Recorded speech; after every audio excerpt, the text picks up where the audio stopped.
Hi, I'm Suresh and I'm the founder of Sasta.com Incorporated and also run a business under dnproperty.com.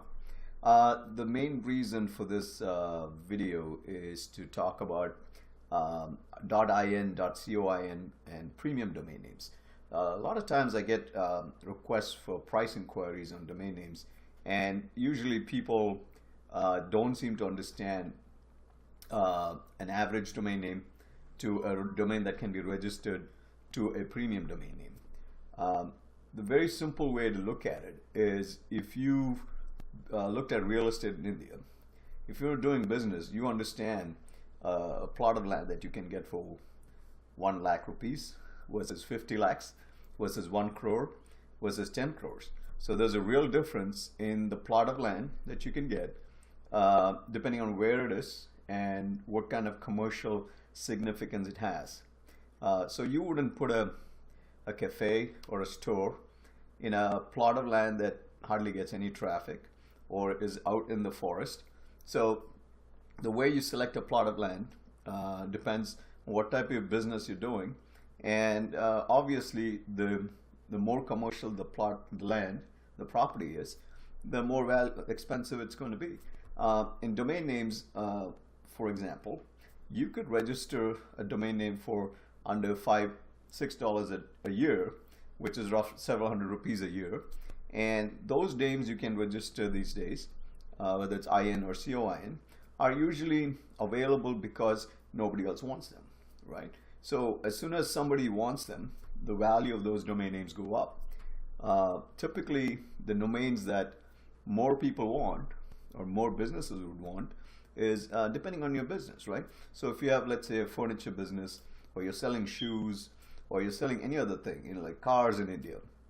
Now, for each of those industries, there are keywords, right? The keywords and acronyms that go with that particular industry are the valuable properties, okay? So that's where people would want to build their websites on, or would want to use those keywords to drive traffic to their websites. And this is not a new concept that I'm pointing out. This is a concept that's worked with .com. It's a concept that works with .de in Germany. It's a concept that's been working with .co.uk. So it's a concept that works with other country codes in other parts of the world. So what we're talking about today for India, it's nothing new, right? It's really the same concepts that's worked in other parts of the world. We're saying is going to work in India. And it's already working today because the prices of these domain names, these valuable domain names, are going up, and there's more inquiries for these domains from businesses. So here's another little bit of information.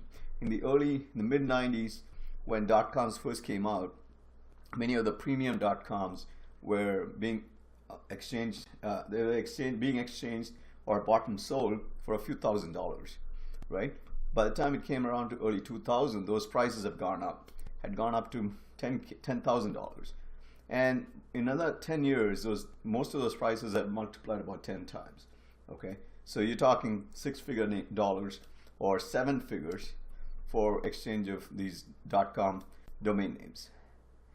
We don't know where the .in and .coin domain market's headed, but the way it's looking right now, we're seeing a lot of buys going on in the what I would call average domain names, typically a $1K to $2K, $2,000 price range, and these are typically what I would call two-word domain names. It could be names that, for example, in a furniture business, any two-word keyword you can think of, and so you can imagine this in every industry that exists in India. And with that, I conclude this. And if you have